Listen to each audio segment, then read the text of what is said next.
Hello, everyone, and welcome to session 3 of 4 sessions, if I can get my technology to work correctly.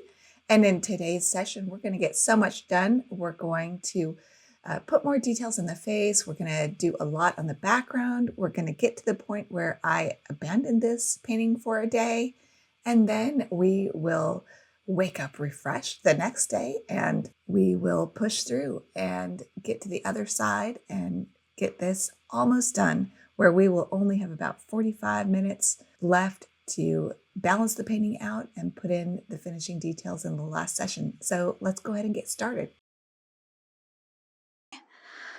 I'm just going to block in the main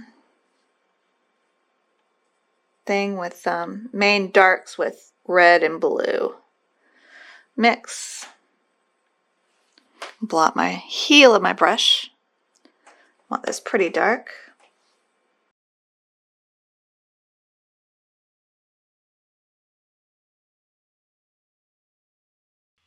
And I'm going to add some super darks closer into the head of the sheep's side of his face to add a little tiny bit of pop. But mostly I'm going to work on this eye with about milk consistency. I had a mixed black there. You can use black straight from the tube, or you can mix black with some blue to have a more nuanced, interesting looking color in the eye. Whatever you're comfortable with. If all the mixing is giving you a headache, just use black straight from the tube. It will look good. It will all hang together. So most of this eye is dark, and then I'm trying to connect it to some features outside the eye as well, like I usually do. There are a few little details on the outside of the eye that are also dark, shadows between clumps of little fur. So I'm painting those in and trying to connect in a few places directly into the iris, because that makes it not look like a cutout eye look. It makes it look like it's incorporated into the sheep's face. And eventually what we want in this iris, like we always do, is the top part to be super dark and the lighter area, the bottom third of the iris to be lighter. So we'll work on that, so stay tuned. The eyelashes on the left eye are really wonky. We'll have to fix them. So, okay, next I want to have a soft underpainting of pink for the nose area. I want to make most of the nose area pink, but very a light pink. So I'm getting everything wet first, and I have junk in my brush. It doesn't matter. This is an animal. He's not perfectly white, and this area is in shadow. So I've got a little bit of gray in my brush still, and that's okay. And I'm just getting this area wet, because what I'm going to do next is float in a little bit of watery red to make a pink underpainting for this area. I'm going to clean my palette so that I make sure, if you're working with a larger palette, which I do recommend, I just work with this small palette so it fits on camera. Okay, I was getting a puddle. I don't really want puddles, so I'm going to try again. And I'm just putting the most delicate red in here. And it is blossoming out, but I don't mind, because this is just going to be a generally very light, subtle pink area. If I make it too dark and red, it's going to scream for too much attention in the nose area, and the viewer is going to be real confused. So we don't want it screaming red. We just want a subtle pink to the area. That is okay if it's kind of a grayed down red even.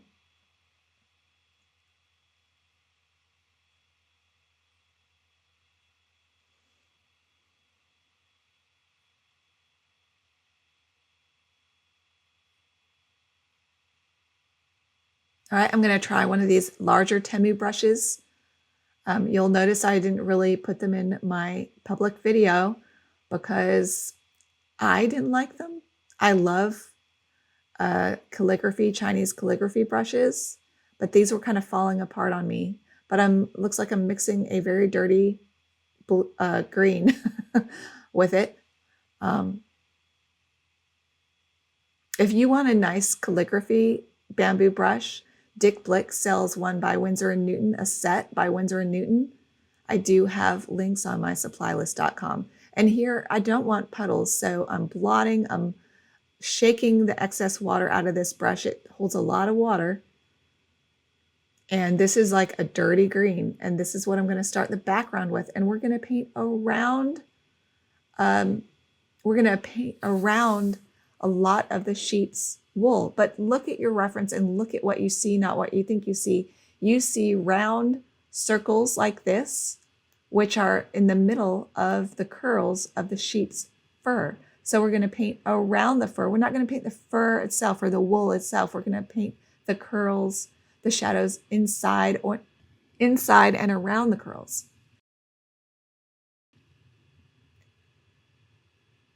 So I'm just using a kind of a gray-green, very watery. I've got a little too much water in my brush, but it worked out. And I think because my paint was so watery, it really helped these colors granulate out. I got beautiful granulations.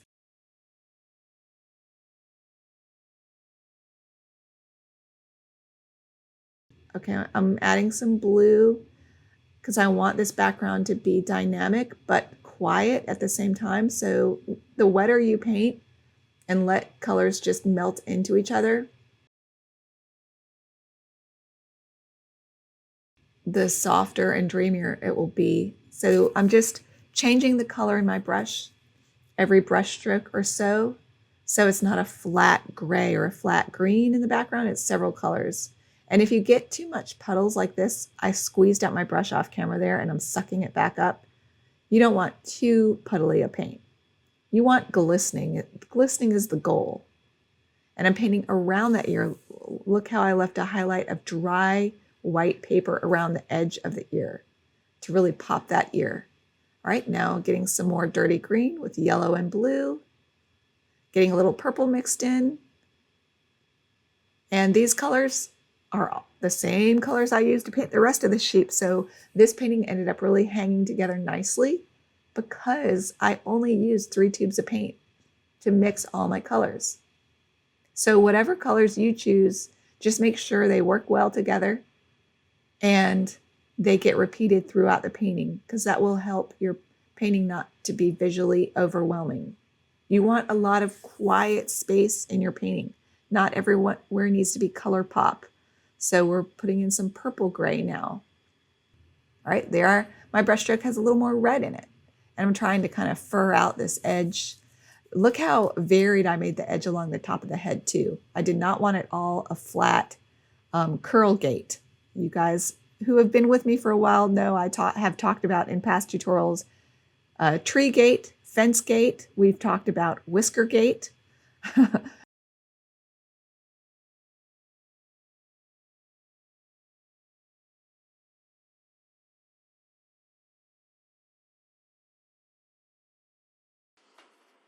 You don't want puddles like that. So I'm going to let those drip. And then I'm going to clean out my brush and soak them up.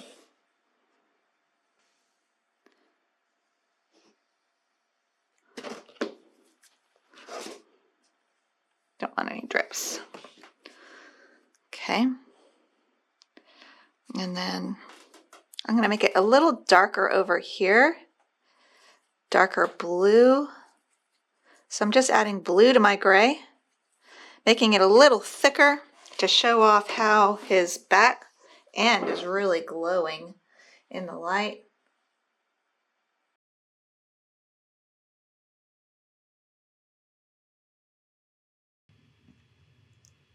All right, so now I'm getting some more blue on this side, and now I'm hitting his back end. My mom, as of this recording, I finished this painting, she thinks his tushy still looks like it's a growth on the side of his head. It doesn't make sense. She says I need to put a glaze of blue over his back end, and I agree with her. So I may do more on this painting as of this recording. Look how it's already granulating out though, because we're painting so wet.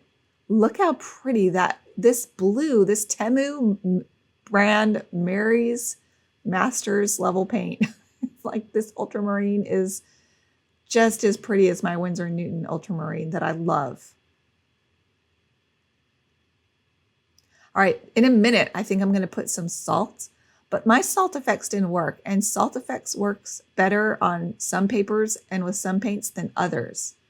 I think this background looks great just the way it is. You don't have to do one more thing. I'm going to go on to do some experiments, including put this salt on, but this could be done. Or you could let it set up for about 10 minutes and then splat it for some cauliflowers to give it a snowy look. Splat it with clean, clear water. I'm trying salt. The salt didn't do much. I find a paint that I have that really works, that reacts well with salt, is phthalo blue. But this ultramarine blue and these colors, not so much. I might have put it on when it's still too wet. You really need to let your paint dry a little bit more than glistening, and then put on your salt. So maybe y'all will have more luck. And now I'm splatting clean, very clean, watery ultramarine blue into it too, to see if I can get some snowy cauliflower effects with watery ultramarine blue.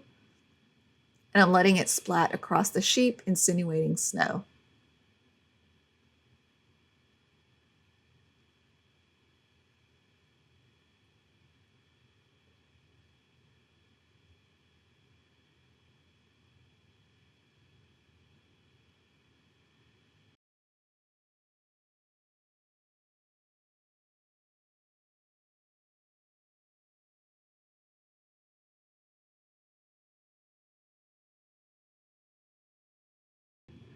All right. I don't know how useful it's going to be for you to do these little silly experiments, but I'm leaving this in this tutorial just to show you what is a very good practice to adopt to start learning watercolor is ask, what will happen if I do this? So if you let your paint half dry and then go in with a thirsty brush and then lift out areas, maybe you could get some trees. Mine didn't really, my paper was still too wet and it filled back in for the most part, but you can really see this tree emerge.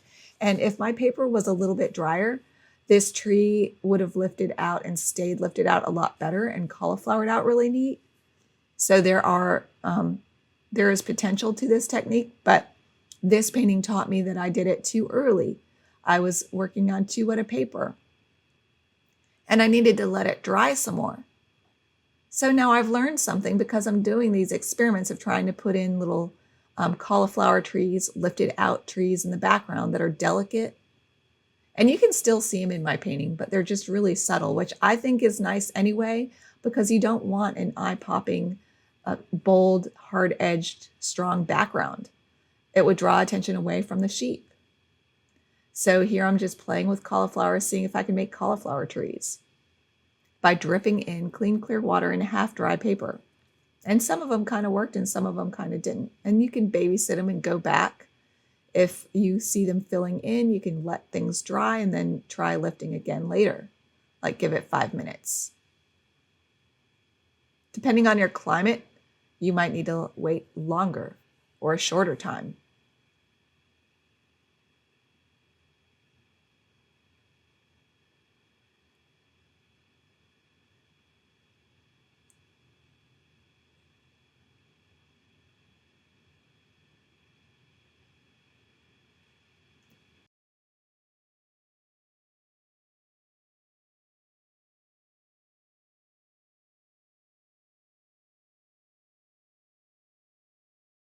Getting really watery green. I was trying to get like watery green cauliflowers.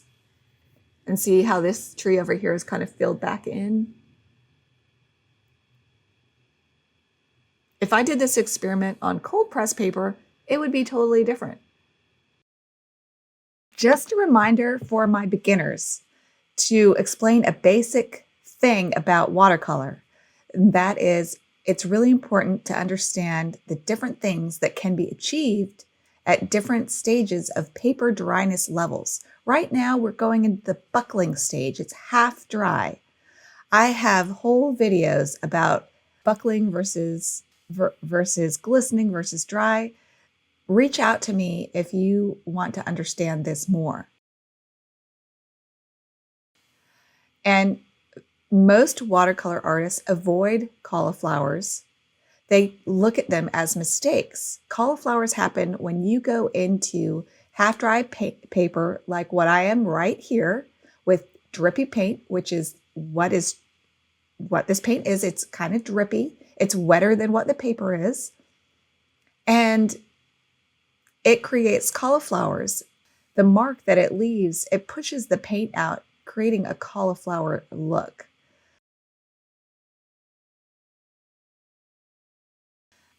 Again, if you don't know what I'm talking about, message me and I'll send you some videos to help explain this. See, over here where it's dry above the sheep's left, our right ear, it's set up enough and dry that the tree has hard edges. But that one that I was just painting over the top of his head is kind of cauliflowering out a little bit. It's blooming out. This paper and this paint doesn't seem to cauliflower as much. Some paints and papers will work together to really cauliflower out amazingly.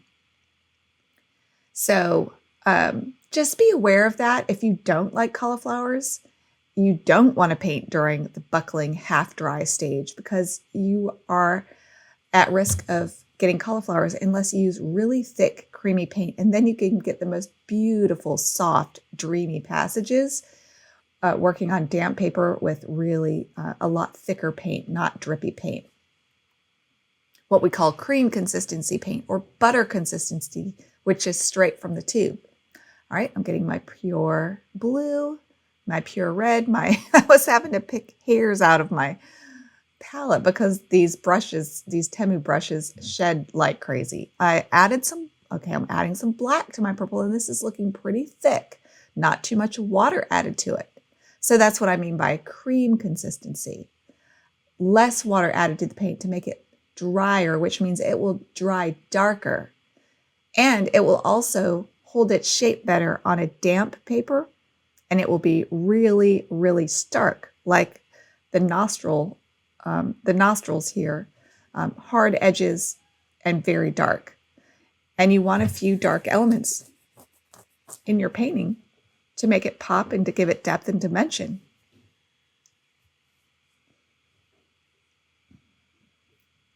But I'm using a purple. I'm not using super black. The only place I use super black is a little bit in the eyes to tell the viewer's eye this is the most important place.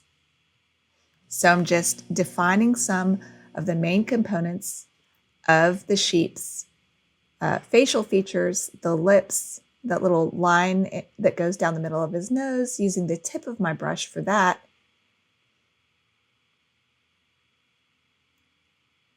Getting more black, more blue, pretty much a black purple, a dark purple, a gray purple, sorry, a gray purple. And this is very thick paint, very cream consistency. I'm wanting this to be really dark. And this balances out with the darks in the pine cones and the darks in his chest and the darks in his eyes and a little bit of the darks, just a touch of the darks in his ears. See, that creates balance.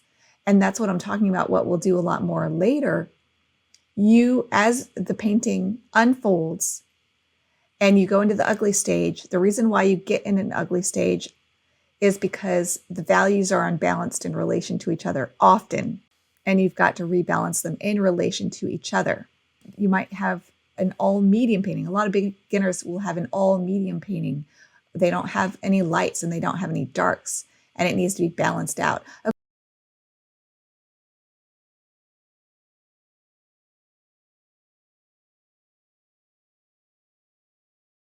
But what I'm doing here is I'm painting the shadows between the curls.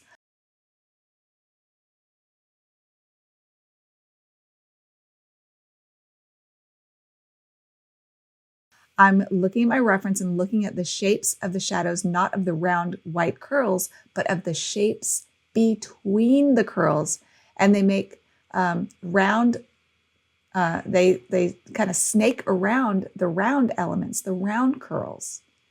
So I'm painting between the curls, and I'm not overthinking it, but I am making sure to leave a few circles of white in the forehead. So when the viewer's eye dances over this area, it really reads curls more than it deserves to, because I'm just kind of swishing it on.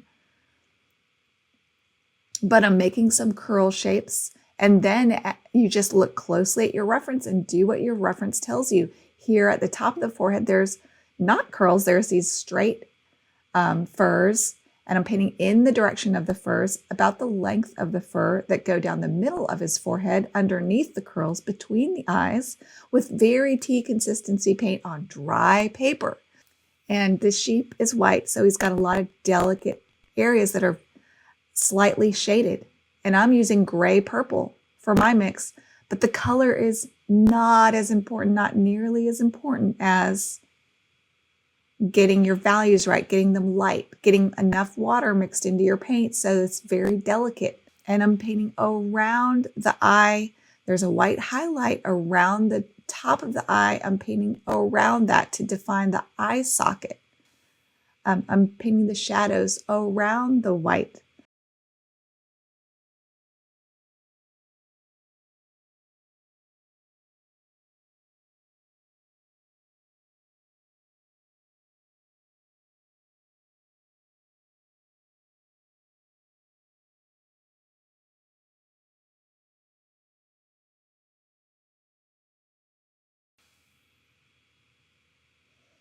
And he's got slight shadows along the side of his face, so you paint those.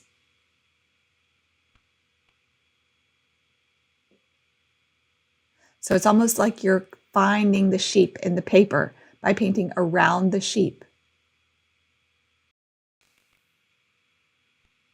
Now I like to just splat water over everything as it's half dry to loosen everything up.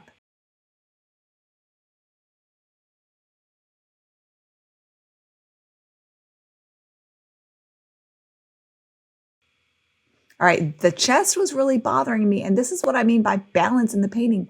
This chest is the busiest, darkest, so many hard edges and details. It's really going to draw the viewer's attention away from the rest of my painting. And this is where we go into the ugly stage. This is where I abandoned this painting for 24 hours until my parents came over and said, "Oh, that's so pretty." I'm like, "Really?" Right here. So here I knew if I was going to make this painting work, I was kind of panicking because I was scrubbing at this chest and it really wasn't lifting. So this is a difference between the bow hung hot press and my Stonehenge hot press. This would have lifted a lot easier if I was working with Stonehenge hot press, or if I was working with Arches cold press. I could use a stiff scrubber and scrub the snot out of it and really lighten it. But this is one thing about the bow hung. I could really scrub at this rigorously to soften and lighten, and it really held up well to that. It didn't start, the paper didn't start pilling. It really put up with a lot of scrubbing. I was using a softer acrylic brush with clear, clean water after the chest was completely dry to scrub that chest, to lighten it, and see now it's a lot lighter. Now it looks more balanced to what is on the forehead of the sheep. I'm going to keep talking through all these adjustments so that I can explain why I did that. So that is what I'm talking about. When I talk about stick with me through the ugly stage, because there's things you can do to fix your painting. Like what I just did to the chest. I scrubbed the snot out of it. And does sheep have snot? I don't know. But look how much lighter it is. Now it's not calling so much attention to itself, and it's more balanced with the rest of the painting again. And as a painting unfolds, you're going to need to do that. You're going to need to know the skills you need. You're going to need to know the skills necessary to fix your painting, to see what your painting needs. So that's what's different about my tutorials. I let you watch that kind of awkward natural unfolding of a painting process. It's not a paint by number where everything perfectly works out as we go through the painting, because I've painted it 3 times. This is my first time painting this painting, and so I'm showing you how I work out a painting. All right, and so this is the next day after I had panicked, and then my parents had talked me into not abandoning this painting. So I just misted my paints to get them activated, and I'm girding my loins and coming back to it, even though I was like, I hate it. And I felt like the garland was just floating there over there in the lower right quadrant, and I didn't know how to fix it. And I was just like, it's not worth it. It doesn't look right. I thought the garland was gorgeous, but it just looks like it's floating in the lower right quadrant. And I was just like, I can't fix it. I ruined it. And I really just needed to sleep on it and come back with new energy, because I did not have the energy to figure it out the day that I painted all this. So I never paint a painting, hardly ever paint a painting all in one sitting. It's too exhausting. You really need to sleep on your painting and let it rest so you can figure out what your painting needs the next day. All right, getting a lot of that gorgeous ultramarine blue. My favorite ultramarine blue is Winsor & Newton. Again, my favorite yellow is Holbein Aureolin because it mixes equally well with blue and red. Getting about milk consistency. And here's what I'm doing. I'm getting a little bit of yellow green. I'm getting a little bit of equally blue and yellow middle green there in the middle. And then on the right, it's a very blue leaning green. And I'm doing that because I'm going to paint some leaves, but I don't want them flat green. I want them to dance with warmer leaning green and cooler leaning green. Warmer green has more yellow mixed in it on the left. Cooler green has more blue mixed in it on the right there on the palette.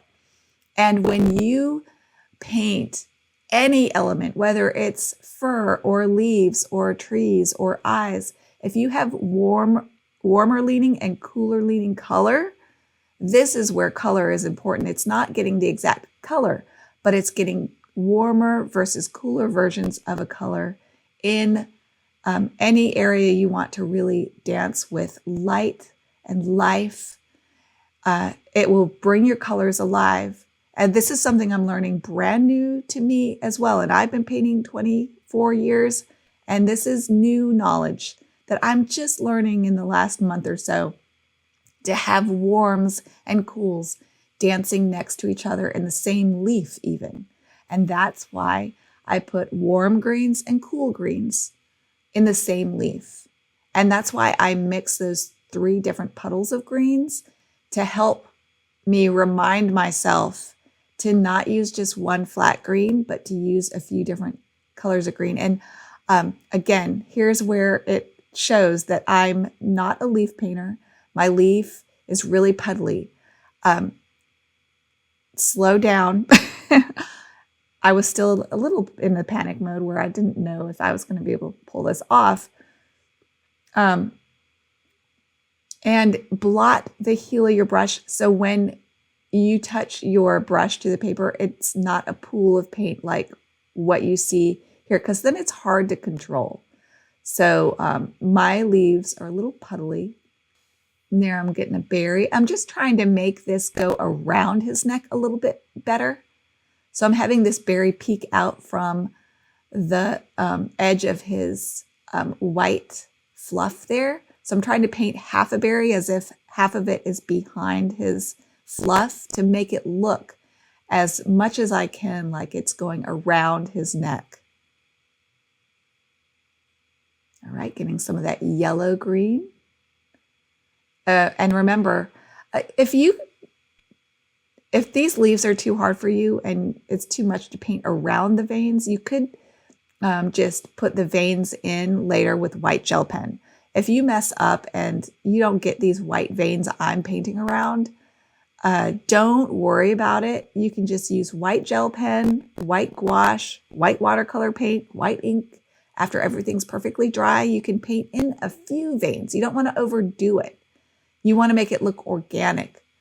So they have different shapes and different length of veins and different One vein set on a leaf might be a V shape, and on another one, it might be a few lines just going up the sides of the leaf, and on another, just the curve middle vein. You do want variety, and don't overdo it. You don't need too much. But this is about, okay, I'm getting my yellow. So I did a bluer green on the left. And now I'm doing a yellower green over here.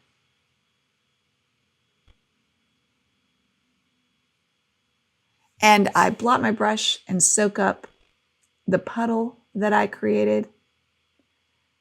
And this is where it did help me to look at my garland that I found on Etsy to just see just very generally how those leaves look so beautiful. And those leaves had more yellow leaning green and cooler leaning green in them too. So that really helped me visualize.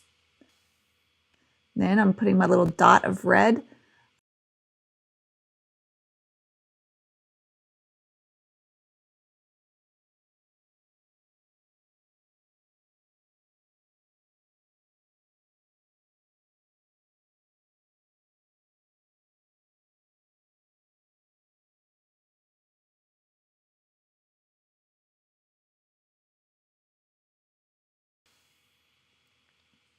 With milk consistency red, painting around the glint, not worrying about getting it perfect, because I'll probably scrub over these later too. I can't remember if I scrubbed over these like I scrubbed over the ones on the right.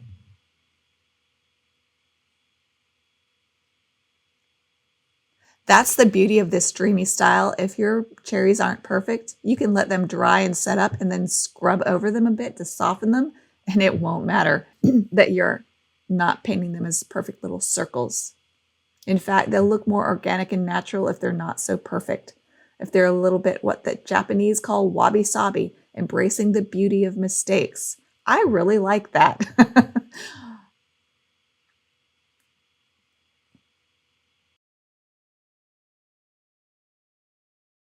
And see, there is another shape of a leaf that I use by putting the tip down, and then as I drew my brush down, mushing it down, and then as I ended the leaf, lightly lift up my brush to make that shape all in one brush stroke, and that's really nice. Again, there's some great tutorials on YouTube by all kinds of painters that this is kind of what they do, more graphic design type painting of wreaths and things like that, and leaves and stuff. They can really teach you a lot how to paint these leaves, probably better than I can.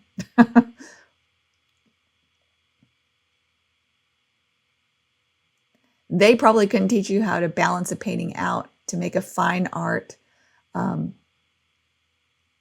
whole painting, but they can teach you how to paint one single leaf beautifully, which that's not what I do. See, I'm fixing this leaf, making it a little bigger.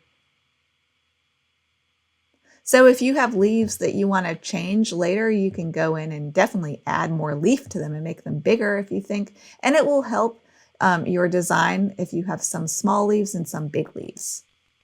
And leaves pointing in different directions. Now remember, we painted that leaf over on the left. It's setting up, it's drying, and I'm doing other things.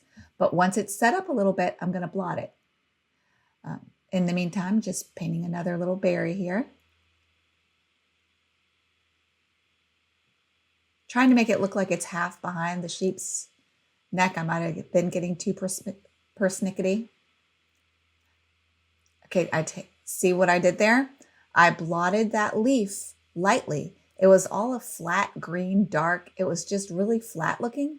So you can do that. You can blot out a little bit of half dry paint like that to make an area look more dynamic. And now that this leaf is set up, I can put in a lighter half of the leaf on this other side. And the leaves in my reference gave me these ideas of how to make part of the leaf dark, part of it light, and a little bit warmer or cooler on different sides. And then, of course, I floated in a little bit of red on the tip while it's still damp. All right, I want to show you the next bit of footage sped up because it's a perfect example of what artists call the push and pull of a painting. I'm going to paint a pine cone. I'm going to hate it, and then I'm going to blot it back up. And I'm just mixing my dark cream consistency brown by mixing my three colors together. A mostly orange mix plus blue until it turns a pine cone brown.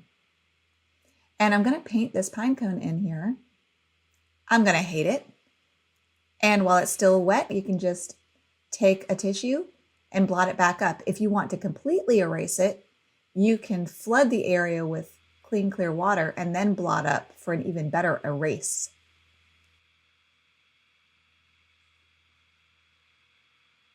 See how I blotted my heel there? Not my tip. I'm blotting my heel, not my tip. And then you can even pick up a little bit more in your tip, just as long as your heel is nicely blotted.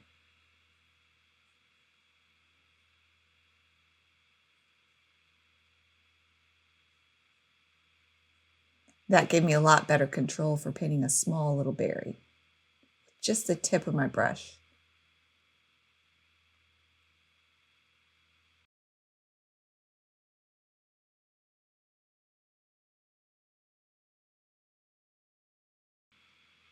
And you can do that after you swish over these berries and get them dreamy, then let them dry. Then you can go back and put a little bit more red accent here and there on them.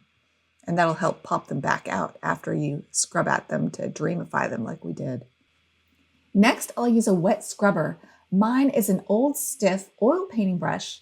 You can also buy stiff and soft scrubbers. Stiff scrubbers should not be used on delicate papers like student grade or Stonehenge hot press. But Arch cold press and these bow hung papers, like this hot press bow hung paper, seem to withstand stiff scrubbing, meaning even after you scrub, you can paint back on the area after it's dried again. The secret to success with scrubbing is to, one, use non-staining paint, which most of my paint is non-staining, especially the ultramarine blue. Let your paint dry completely before you scrub it.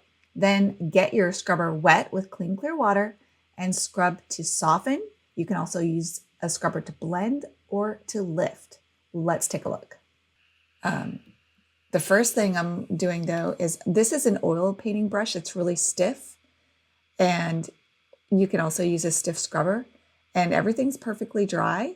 And I use these non-staining paints. So I'm lifting out the bottom third of the pupil like I like to do. And it really adds some depth and dimension and dreaminess to the eyes. And then later, we're going to add back in some darks in the top third. All right, let's listen in on real time, Rachel. Oh, good. It does lift. See, the thinner your glaze is, like the more tea consistency, watery, the harder it is to lift that kind of paint after it's dried. Like right here, it would be hard to lift. But let's see. I'm using more of a stiff scrubber, which I would never use on Stonehenge, but this paper seems to really be responding better to that. Ooh, it really is. How about down in here? See, yesterday I was using a really soft scrubber, but this paper doesn't seem to be getting damaged. It's a lot tougher than the Stonehenge, as far as Stonehenge won't allow you to put tape. The tape will absolutely pull up, but you can get the most delicate feather-light lifts that really, if you're doing really delicate work, it's just absolutely gorgeous. But this paper takes more harsh scrubbing, which is really nice too. But yeah, these are not scrubbing up as much, but it's still, I'm very happy to see that lifting. This is the stage where I do a lot of balancing values and softening edges, and like the ugly stage where we're halfway through. Now this, I got the totally wrong value, and it might be just impossible to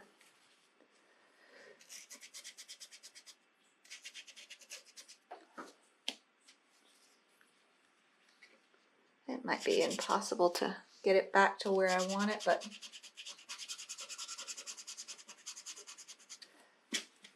that's okay. This paper is really taking a lot of stiff, pretty harsh scrubbing. Love that. Really a lot.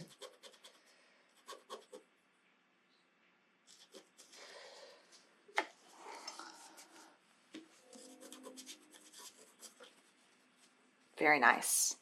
Then let's see if I can scrub these hard. Want some of this to be really delicate, lost, soft, disappearing, kind of moody looking edge where everything kind of blends and merges into each other like that. Oh yeah, that's pretty. I love that look.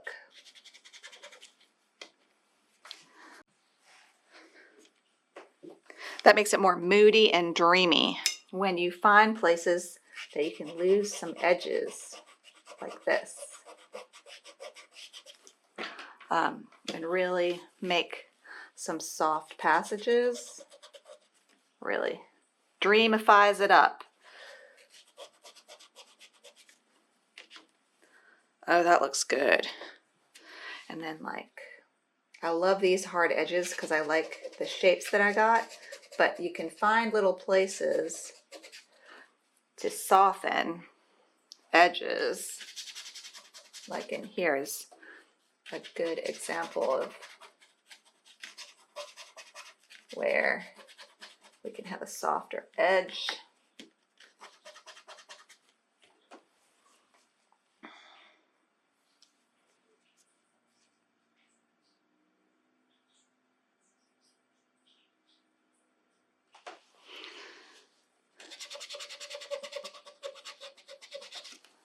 Yeah, this is scrubbing nice. Very impressive.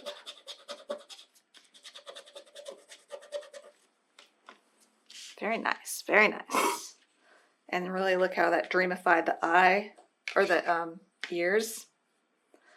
Really nice. Love. So this is the stage where I just start balancing. All right, this is a good place to take a break. I hope you're having fun and learning so much, and learning a lot too that you can apply to your own paintings. Some of the lessons I think you can apply to your paintings is learn to make warms versus cool, dance in lots of the areas of your paintings, have a nice combination of hard versus soft edges.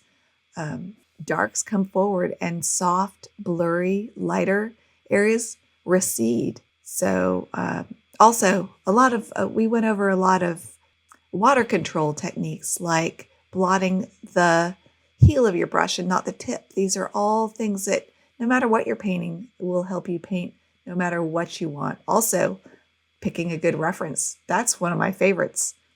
But anyway, we will finish this up in the next session. And it's the most important session, in my opinion. So I hope you'll join me there. And until then, go watercolor your world. Bye, everybody.